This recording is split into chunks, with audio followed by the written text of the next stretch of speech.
So let's talk about some threat modeling. Now in this threat modeling, we're going to talk about identifying threats, talk about some potential attacks, the reduction analysis, and remediating our threats. So when we're identifying our threats, we are looking to see what could happen as far as who is going to attack us, in other words. So threat modeling is a procedure for optimizing network, application, internet security by identifying objects, and we're going to be looking for those vulnerabilities, again, those weaknesses, and then defining countermeasures to prevent or mitigate the effects of threats to the system. So a threat, remember that threat is the potential or actual undesirable event that may be malicious. Could be accidental or incidental as well. Remember, humans, they could be incidental threats. Could be malicious threat though, like a DOS attack, SYNFLOOD, things like that. So in the threat modeling process, we need to know some terms here. First, we'll have the assessment scope. This is identifying tangible assets like databases of information or sensitive files is usually pretty easy. Now, understand the capabilities provided by the application and putting a value on them is a little bit more difficult because we can look at a database and say, well, this data could be worth so much because if it lost, we blah, blah, blah. But the value of how it's used could be a little bit different.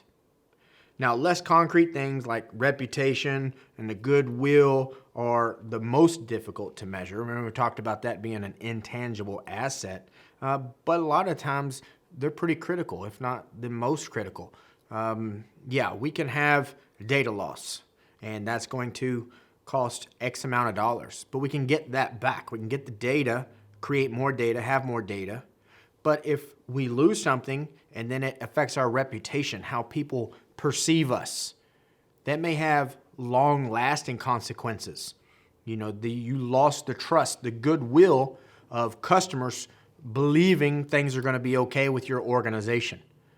So that's going to lead to revenue losses as well, because now people may not want to shop at your online store because you get hacked or you've gotten hacked and you lost 50,000 people's identifiable information.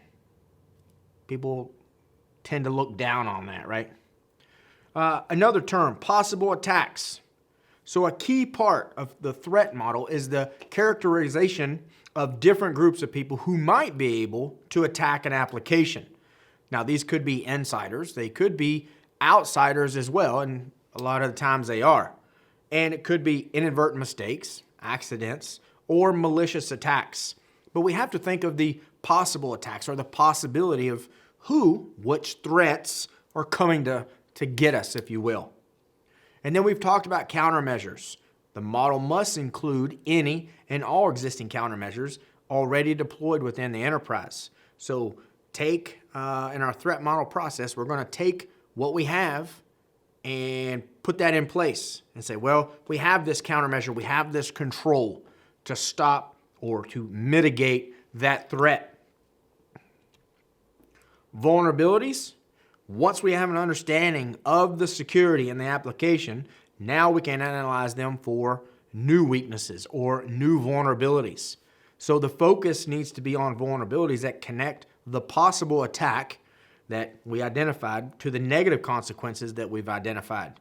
So how is this going to affect this, and how are they getting in? Which vulnerability are they going to exploit or use? Then we're going to have prioritized identified risks. Now, prioritization is everything in threat modeling because there are always, I guess that's safe to say, always a lot of risks that simply do not rate any attention, right? Because, we know it's going to happen. We're getting scanned. Okay, that's fine. I'm not going to worry about that. I've got bigger fish to take care of, right? I don't need to worry about that. There's nothing happening with that. They're just looking. Now, for each threat, you estimate a number of likelihood and impact factors to determine an overall risk or that overall severity level. So you may think, well, port scanning or a ping sweep just to see if we're live may be a low level, right? The severity level could be low.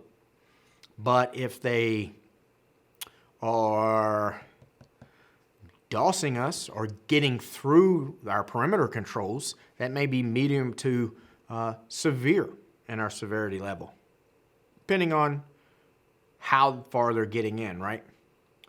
Now, we want to identify countermeasures to reduce the threat. So the last step is to identify countermeasures to get that risk to acceptable levels where we feel comfortable with that. Okay, well, okay, this is happening and this is happening. We're putting this in place. We're stopping that action. We're stopping that threat from accessing that vulnerability. So we're good with that. But this one, we're having a hard time stopping that one. It's every 10% of the time they're getting in. Well, that may be acceptable levels to you. Now, we also have some potential attacks like tailgating, phishing, social engineering, baiting. We talked a little bit about tailgating earlier. I used that in one of the examples where somebody may follow you into the building, right? They're tailgating you. They're right on your rear, if you will, on entering in to, say, a secured facility.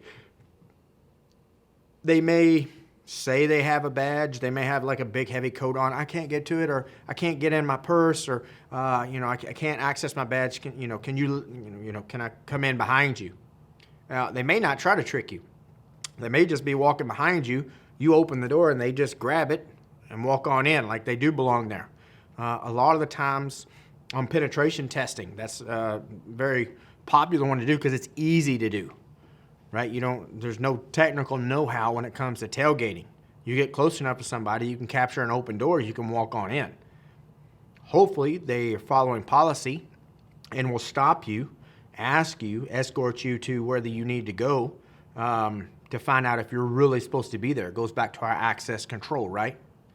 Phishing attempts, you probably heard about this. They've been around for a while, but phishing attempts, you may get an email saying your bank has been compromised. Click on this link to update your information. And there'll be a link in the email that maybe looks legit. And you click on it, but it takes you to some other website. It's not really yours. It may look like yours because there's tools out there that can actually mirror your bank website and make it look just like it. So I could craft a link, put it in an email, make it look like mybank.com, but what it really takes you to is maybe an IP address somewhere, and you're hitting a bogus server, but it looks just like yours. You may not pay attention to the URL because you clicked on it in an email. Everything's fine, right? You type in your credentials and hit submit. Well, now I just captured your credentials. I've taken those and put those in a hidden field and forwarded on your information to the legit application, the legit banking website, and it may log you in, and now you can see things. But all the while, I still captured your information. So now, once you go in and do whatever you need to do, I still captured your credentials. Social engineering. Phishing is kind of a social engineering, and social engineering is a huge topic in all itself. But you can do different things with social engineering, like phishing, like we just talked about. Right? You can do spear phishing. You could do vishing, calling people, trying to get them to give you information. You could do whaling, going after emails with people with lots of high access, CEOs, CIOs, COOs. You could do dumpster diving. You could do eavesdropping. You could do shoulder surfing. You can do direct interaction with people with social engineering. What you're trying to do is get them to give up information without them really knowing it, right? You're just talking to them, carrying on a conversation, and you're trying to get pieces, again, of that puzzle to plug it in so you can get the big picture. You start talking to them about your parents.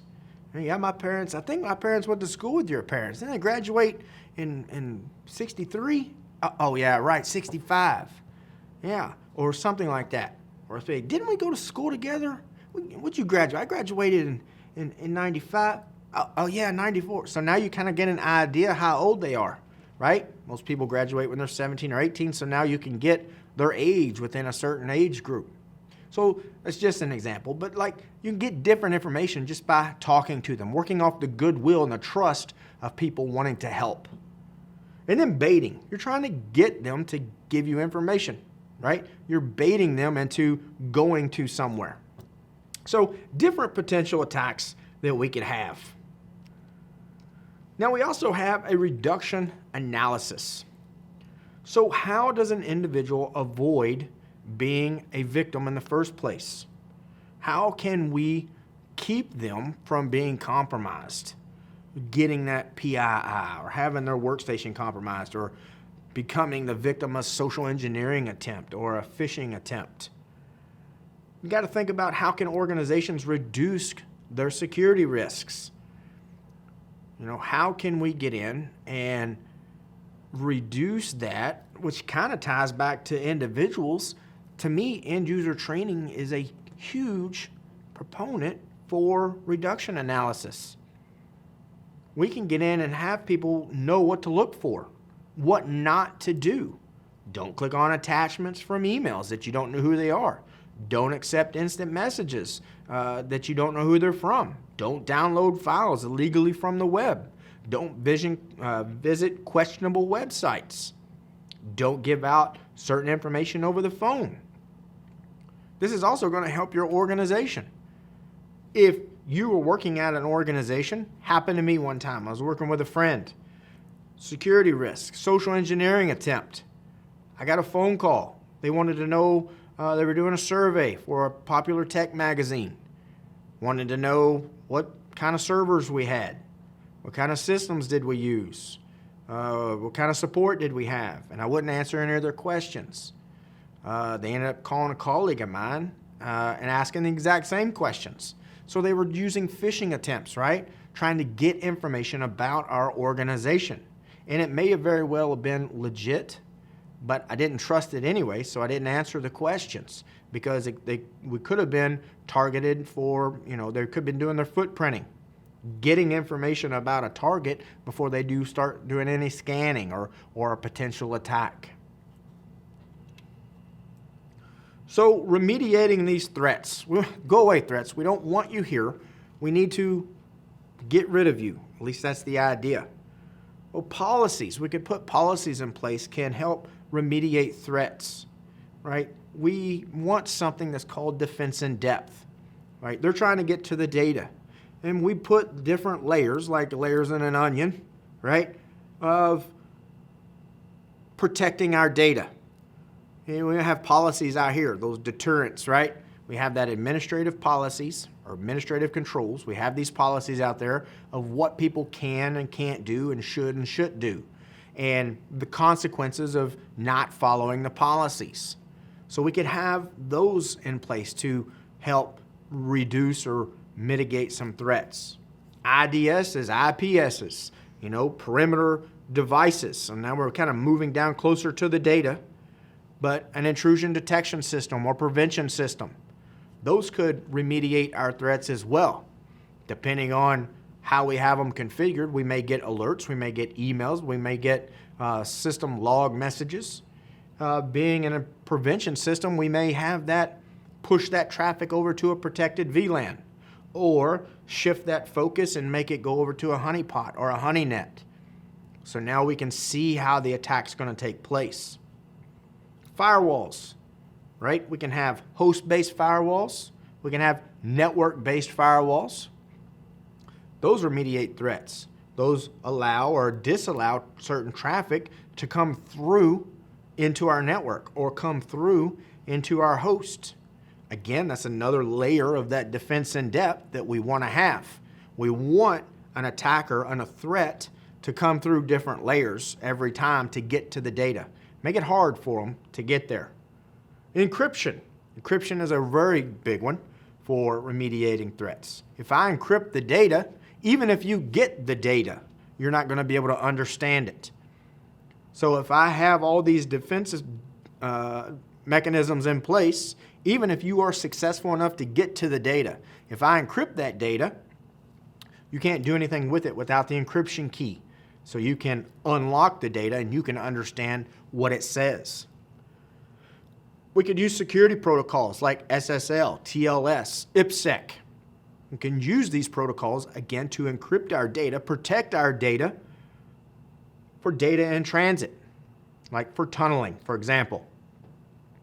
Now, not only have we encrypted the data at rest, it's encrypted across the wire. So if you're sniffing traffic or you're looking at it with a packet sniffer or protocol analyzer, you may not understand it. You may see the traffic.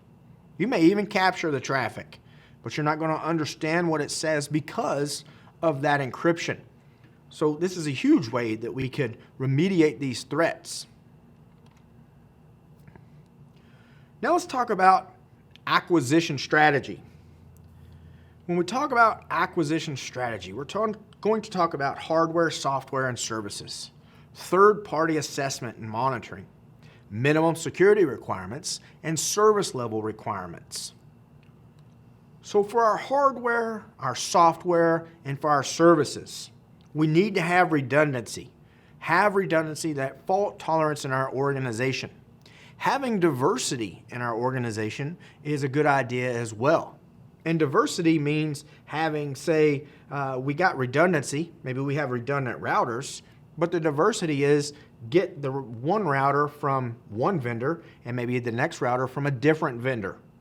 Or if we have redundant firewalls, again, use diversity. Have different vendors for our different materials, for our different controls that we have in place.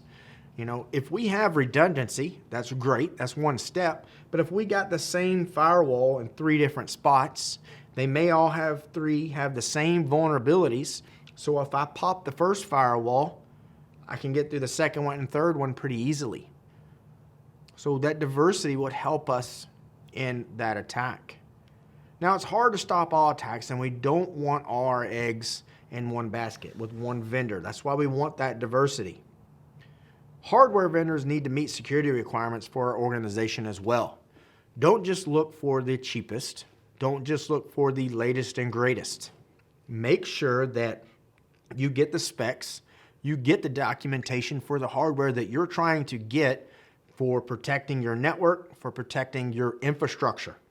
Make sure they're meeting those security requirements for your organization. Also, make sure they're meeting those import and export requirements that we talked about earlier.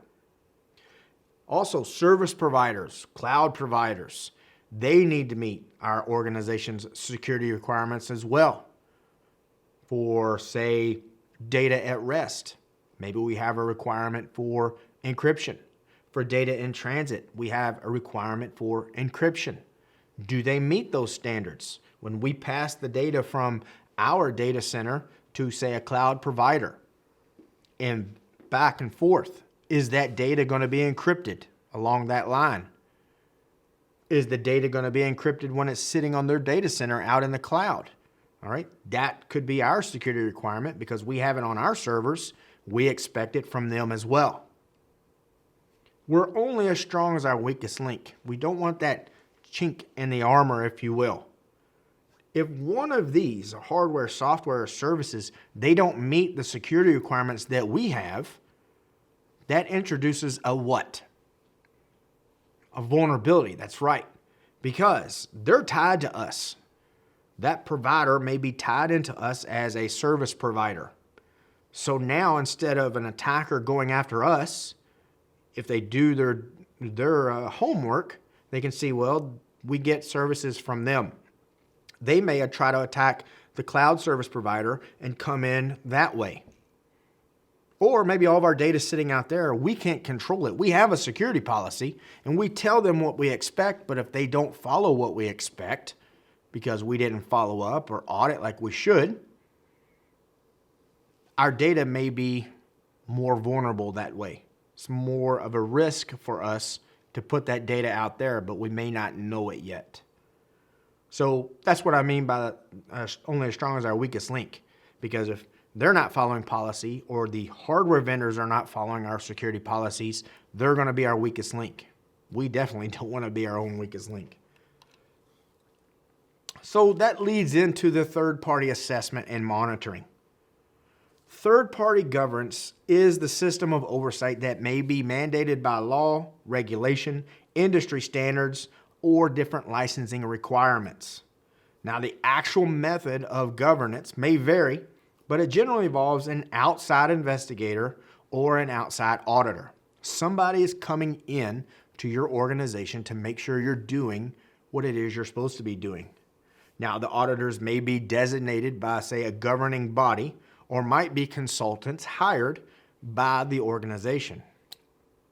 So you could hire an outside auditor. Say, I need you to come in and take a look and make sure we're following regulations and industry standards, like PCI. Another aspect of third-party governance is the application of security oversight on third parties that our organization relies upon. What I was talking about when I was talking about service providers in the cloud.